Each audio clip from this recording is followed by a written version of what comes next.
boy, I tell you, it's been a tough morning here. I had a horrible night's sleep because I stayed up too late eating super hot atomic tactical nuke grade chicken wings at the pub. But, well, you know, it wasn't my fault. It was Vladimir Putin's. Then I slept too late because I'd forgotten to activate the alarm on my phone. And again, wasn't my fault. Nope. It was the fault of that damn Vladimir Putin again. And on the way to the studio to broadcast this show, I had to stop and sell a kidney to be able to pay to fill up my car. That's how expensive it was. All thanks, of course, to Vladimir Putin. And now, with petrol prices in the U.S. surging to as high as $6 or more in some parts of America, and Australians feeling the pinch too, as prices punch through $2 a liter, Joe Biden knows exactly who to blame. I'm going to do everything I can to minimize Putin's price hike here at home. Yes, that's right. Vladimir Putin. White House spokesman Jen Psaki was keen to break all this down for the American voter, because if there's anything people like more than being talked to by an increasingly senile commander-in-chief, it is being talked down to like a kindergartner. The reality is that Russia is one of the 3 largest oil producers in the world. And the fact that they have started this conflict, invaded a foreign country, and they are such a big producer of oil in the world is the reason why the global oil markets are disturbed right now and why your gas prices are going up. The president's going to do everything he can to bring down the price of gas for the American people. But there are a few facts you should be aware of. U.S. production of oil and gas is rising, but part of this is on the oil companies. Right now, there are 9,000 approved unused permits that oil and gas companies could tap into now to ramp up production.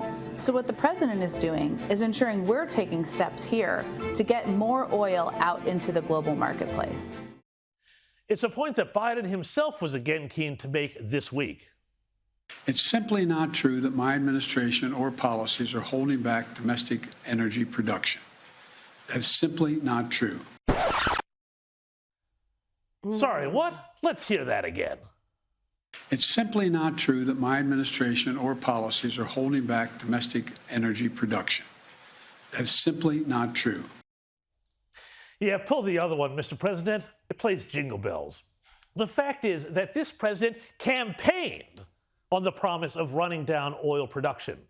Before he was even elected by 81 million of his fellow Americans, he was saying that he was going to end subsidies for fossil fuels and, quote, ban new drilling on federal lands. One of President Biden's very first acts of office was to revoke permits for the Keystone Pipeline, which would have brought oil from the petroleum-rich Canadian province of Alberta to be refined in Texas.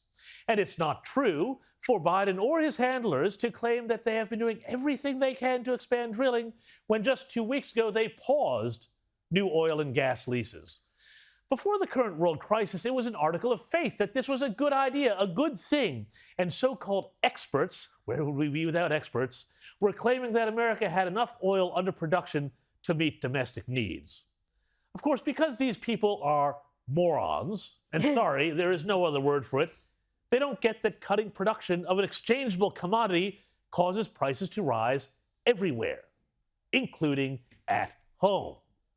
Which is why the U.S. is now going cap in hand, begging such staunch and stalwart allies as Venezuela and Iran, as well as Kennebunkport Country Club honorary members, the Saudi royal family, to up production.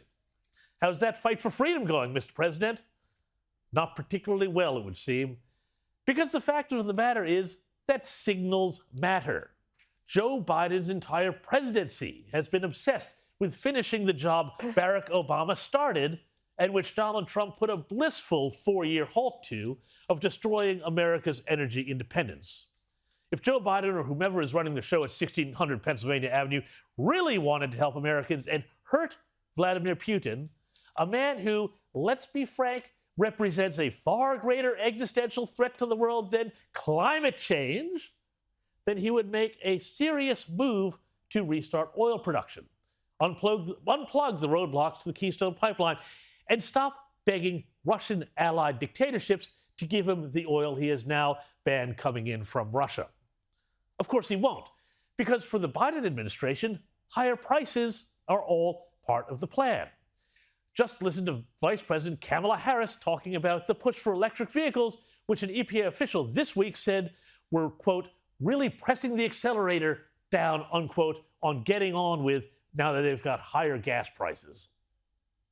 Imagine a future, the freight trucks that deliver bread and milk to our grocery store shelves, and the buses that take children to school and parents to work. Imagine all the heavy-duty vehicles that keep our supply lines strong and allow our economy to grow. Imagine that they produced zero emissions.